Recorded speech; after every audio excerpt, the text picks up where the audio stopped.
Good morning, everyone, and welcome to this Linked Learning Alliance's CTE Incentive Grant Webinar Series. We will be recording this webinar, and it will be available on our website shortly after we complete it. Today's webinar is Strategic Budgeting for District Sustainability.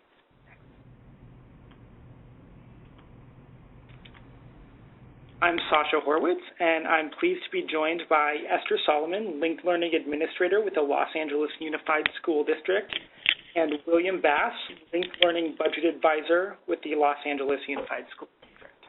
Good morning, everyone. Good morning. This is the third webinar in our CTE Incentive Grant Series. So if you missed either of the first two, you'll be available to find those on our website.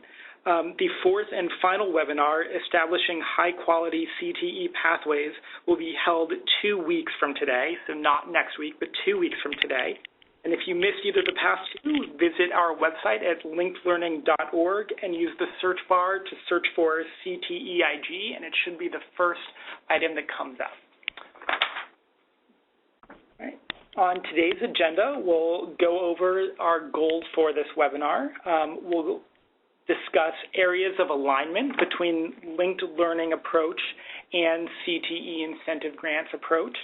We'll discuss partnerships your district might want to make with other stakeholders in the area. We'll cover budget strategy and then thoughts about long-term fiscal planning. We'll also open it up at the end to a question and answer session. So if you do have questions, please use the chat box on your screen to submit those. Goals of this webinar are to identify specific areas of alignment between the CTE incentive grant and linked learning, to highlight approaches that serve the long-term needs of CTE and linked learning programs, and then to suggest effective strategies for your district. These will be strategies originated by the LAUSD, and we hope that that'll be an opportunity for peer-to-peer sharing, although you will find that some of their examples may not relate to your own experiences in your own LEA or district. So let's cover some areas of alignment. Hopefully you're familiar with the 4 pillars of linked learning, which are listed on your screen. These are powered by the integration of rigorous academics that meet California University's College Ready standards. Also, a sequence of high-quality career technical education courses that deliver concrete knowledge and skills, emphasizing real-world applications of academic learning. Additionally, work-based learning component that's connected to real-world workplaces through job shadowing, apprenticeships, internships, and professional skill-building opportunities. And finally, supports and services to ensure that students stay on track and graduate ready to transition to the next phase of their education or career. And if you're already a CTEIG recipient, you should be familiar with the CDE's 10 elements of a high-quality CTE program. These are what any high-quality program should already be doing. Also, these make up the basis of the substantive part of the CTEIG application. So briefly, these are first, that it offers a high-quality curriculum, providing a coherent sequence of CTE courses that enable pupils to transition to post-secondary education programs. Second, that provides pupils with quality career exploration and guidance. Third, that provides pupil support services. Fourth, that provides for system alignment with post-secondary educational institutions that are documented through formal written agreements. 5, that form ongoing and structural industry and labor partnerships. 6, that provide opportunities for after-school, extended day, and out-of-school internship competitions and other work-based learning opportunities. 7, that reflect labor market demands for high-skill, high-wage, or high-demand occupations. 8, that lead to an appropriate post-secondary training or employment. 9, includes courses that are staffed by skilled teachers or faculty, and 10, reporting data to allow for an evaluation of the program. This brings us to the alignment between linked learning and those CTEIG goals. So as you can see on your screen, each of the linked learning approaches, the pillars of linked learning approach, is directly related to 1, 2, 3, maybe more CTEIG goals. We've highlighted some of the most obvious ones here, and so we'll leave this on the screen for you to take a look for a moment. You may notice that number 4, system alignment with formal written agreements, number 7, regional labor market demands, and number 10, data reporting aren't included, although they obviously fit in with the linked learning approach. They just have a less direct analog than some of the other elements, so we chose to leave them off. So let's leave this on the screen for a moment so you all have a chance to take a look.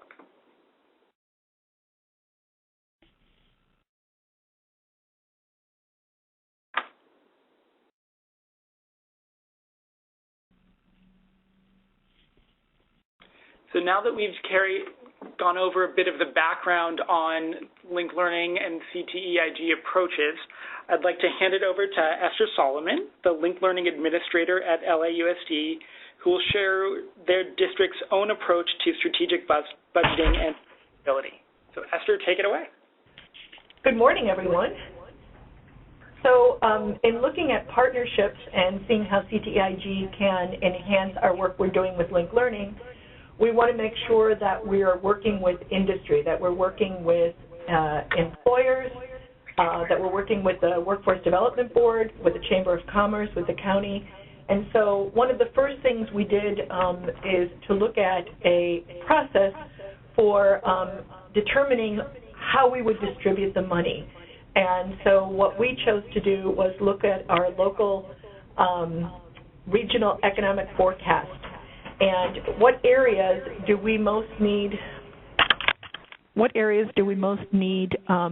employment in that's high wage, high need? And then with that, because we're such a large district, we sent out to all of our folks, we have 196 pathways that have CTE teachers in them. We sent out an opportunity for them to see that we would try to allocate money to all different pathways, but we would focus specifically on those that had a high need, high demand. Medical, for instance, was one. IT was another. And so using in our case, we have United Way that created the economic forecast because they are our regional anchor. And then what we also did prior to the CTEIG, when we had CCPT money, we decided, what would we do? We need to have work-based learning coordinators. We need to create opportunities for pathways to develop their own advisory board, and in the meantime, have opportunities for students to do internships, to do other work-based learning across the continuum. And so what we did was we hired work-based learning coordinators, and we worked with the Chamber, United Way, AltaMed, and another group that's local here. They work predominantly in the harbor area. And we got them to agree. We created contracts with them, and they agreed that they would hire a work-based learning coordinator with our money the first year. And then 50% we would pay the second year, and they would pay 50%. And the third year, they would pick up that person on their own. And the fourth year, they would add another person. So far, it's working moderately okay, I would say. The 4 out of the 5 that we had partnerships with have agreed to go forward and do it. 1 has dropped out. But I think we're trying to create a sustainability plan because we know the first thing to go in the school districts, of course, are the arts and the CTE programs when there's a budget crunch. And so we wanted to ensure the work-based learning coordinators were coming from outside, and we also felt it was a way to start building a larger regional approach to this work. So those work-based learning coordinators have done an excellent job at creating, I think we had something like 82,000 work-based learning experience that students had in our pathways last year, from classroom speakers to job shadowing to internships. The other thing I would suggest is that you, William, could you turn the control? So there you go. There we go. So like I said, creating the economic forecast, hiring the work-based learning coordinators in conjunction with the businesses and organizations so that you're beginning to spread out the work regionally. And then the third thing is to create that champions group. I think that's really, really important because you have people who know people in the region, architects, engineers, doctors, lawyers, and you can start working on creating those, the base of knowledge where you say, we need more internships, we need more work-based learning experiences. Can you recommend somebody in this particular region? And then finally, I would say in terms of the CTSO, we've really invested in that this year, and we had a lot of kids going to nationals. Really important to develop that student leadership program. We would like CTSO to offer more than just the 6 that are currently in existence, but we did invest heavily in that this year, and students, I think, are really gaining a lot of exposure in terms of leadership skills and an opportunity to bond with each other and learn more about their career area. And then finally, in the community college, the economic and workforce development, we've been working closely with our community colleges. We've, AB 288, we finally have an agreement with them, and it's just in the in a new stage, and so we're developing that piece. Next, we're going to go to talking about how we did what I said in the beginning, the process for how the money is distributed across our pathways. William? William Bass is our budget consultant and coordinator and basically everything man. Thank you. So we've got the slide here establishing consortium LEA-wide goals. We took a stance at the outset of this process that we really wanted to take make sure that we had a focus on, as Esther said, high growth living wage industry sectors. And so with our partner at United Way, we have this regional economic forecast for the Los Angeles region that identifies a set of industry sectors that demonstrate growth in living wage jobs. We provided that to our schools. Our consortium-wide goal essentially, or our LEA level goal, is to grow those sectors so that our students come out. If they choose to go into the workforce, they've got a shot at a living wage growth job. So that was the LEA-wide goal, is grow these high-wage, high-growth opportunities. The local flexibility was provided to schools in that we provided, and you'll see a screenshot of the document later in the presentation here, we provided them with a list of the CTE industry sectors and pathways, and we identified for them these particular ones are going to get a scoring preference in terms of funding allocation because we know these are areas of growth in LA. You can implement non-priority areas. The funding that will be available for those non-priority areas is whatever is left after we allocate to the priority. So everybody had a shot. We made it clear to schools that they could pick off of the list, but that there was going to be, and we were very transparent about the fact that there was going to be a scoring preference and likelihood more dollars allocated to those high priority areas. We also provided to the schools since a lot of this work seems to align with the Perkins type model, we used those documents and that process because that is a federal model. It has a high level of accountability and compliance. That was a way for us to assure, and that may not necessarily be the best approach for all of the folks on the call here, but from our perspective, we wanted to ensure that if we were meeting that high level of compliance accountability as flexibilities and autonomies or clarifications were made, we could then back from that towards a more general fund model kind of oversight. But if you don't start at a more conservative point, it is much more difficult to implement those kinds of practices after you've already started making allocations. So we just wanted to make sure that we were not going to have any issues with compliance around these. In terms of the identification of needs, we provided schools with a letter of intent to apply, and then a second part was develop a work plan.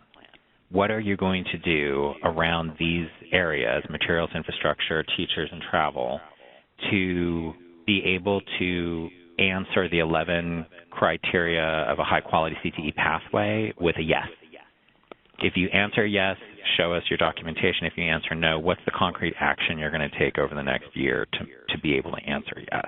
So again, we turn to the Perkins document as a work plan document, under which we ask them to identify the needs that they have and develop quotes.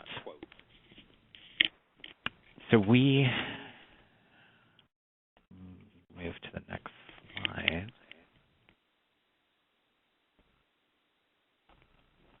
Seems to be hung up on me. There we go.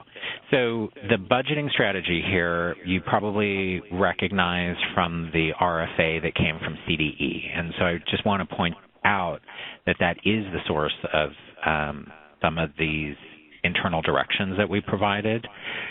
Again, making clear to everybody that this was based on a Perkins type model. And I think that there are some flexibilities and clarifications that have come out that would change some of these moving forward. So we provided the budget template to our schools. We, in particular, around the salaries, Object 1000 there, our Chief Academic Officer provided us some guidance around how we should be talking to schools about that funding. And that is why you see 50% of the cost of a new CTE teacher with 50% paid by the school site.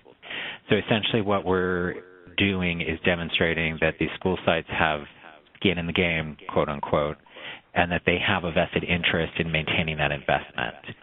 We were also very clear with schools that if they were going to apply and proceed in this program, that they needed to understand that the investments that they're making need to be sustained through 2022.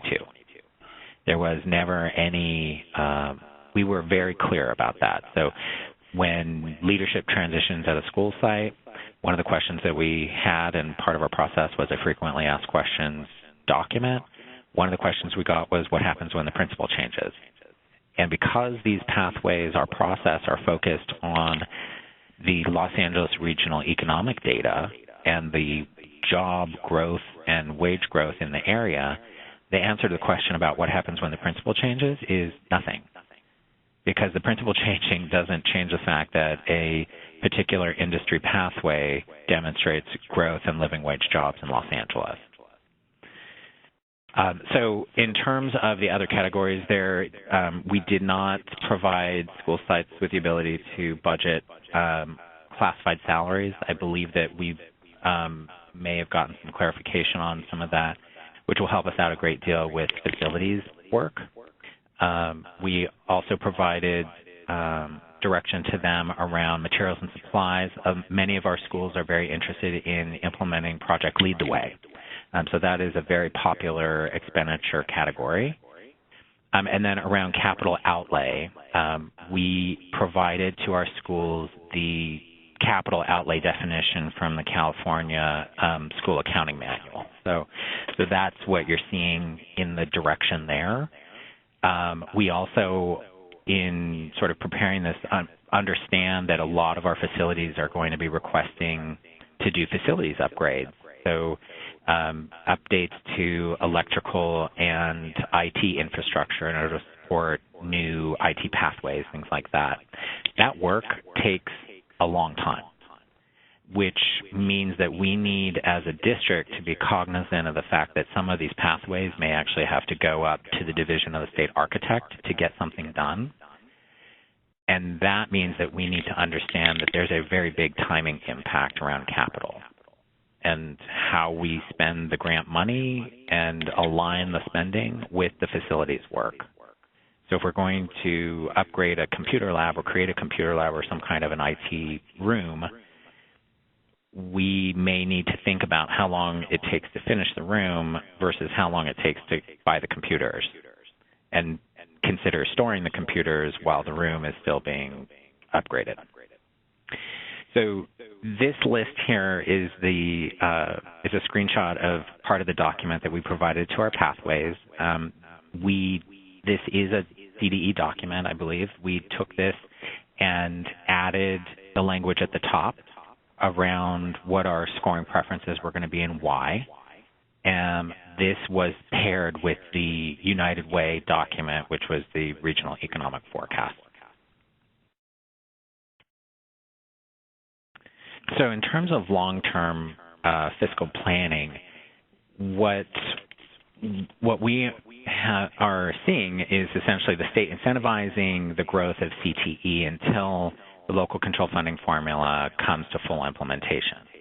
There is a CTE add-on explicit in the formula. It's 2.6% of your grade 9 through 12 base grant. So that funding source is meant to that funding source coming to full implementation is what the CTE grant is supporting. And we see, or we heard yesterday, that the State Board of Education is looking at metrics for college and career readiness. There's a large amount, seemingly, of alignment at the state level coming together here. So they are very much looking for CTE explicitly identified in your LCAP and how funding is being dedicated to those programs, demonstrating your ongoing support of these grants.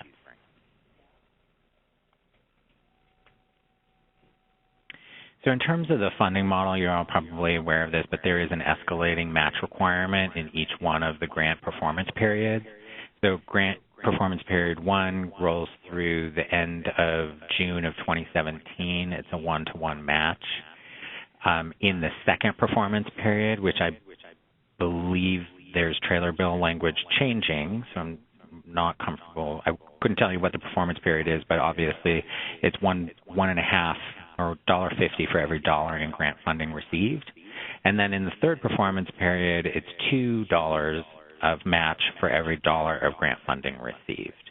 And those matches are required to be demonstrated in a couple of accounting goals, 3,800 and 6,000. So your local counties are going to be running those reports to look for demonstration of your match. And this is just a funding example. So this shows the escalating commitment on the part of the LEA or the consortium. As the grant, this is a hypothetical $500 grant award and a $500 match requirement in the first performance period. Then in the second performance period, it's a $400 grant. Because of the $1.50 to $1 match, it requires a $600 match on the part of your agency. And then in the third performance period, it's a $333 grant at a 2-to-1 match requirement. You'd have $666 match required there. So, as they say, the devil's in the details. Make sure that you got your match lined up. Your match can include essentially LCFF apportionments, your Perkins funding, CPA funding, agriculture incentive grant, any other source in those two accounting goals other than CCPT.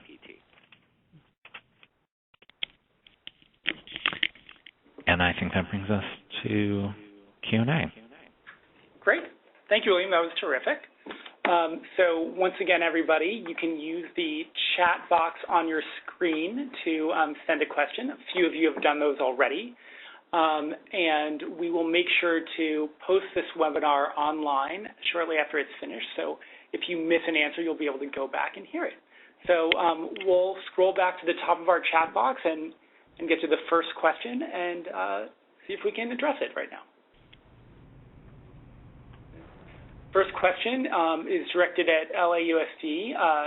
Can you please share the scoring preference document and work plan template created for funding allocations?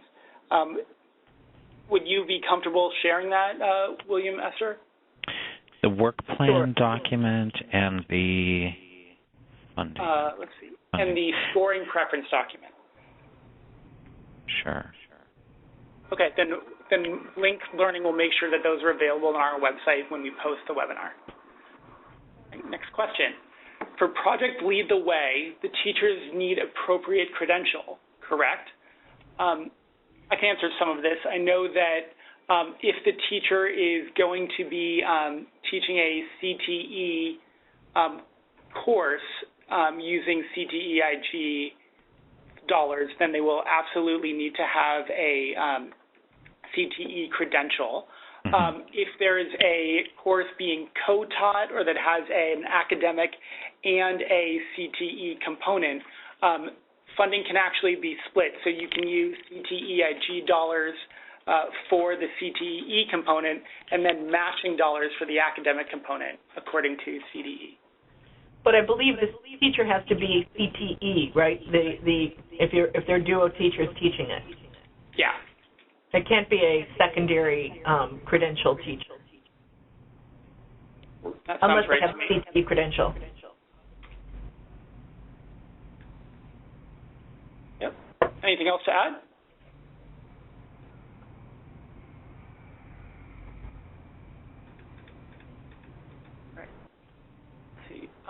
We received a question letting us know that CDE is interested in posting this on their digital chalkboard, so it should be available there afterwards.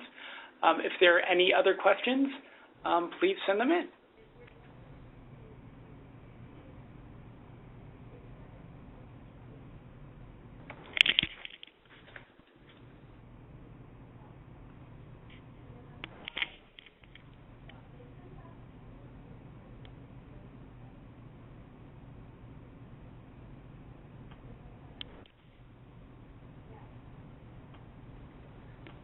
Give everybody about 30 more seconds to get your answers in. Just hold on while we wait for more questions.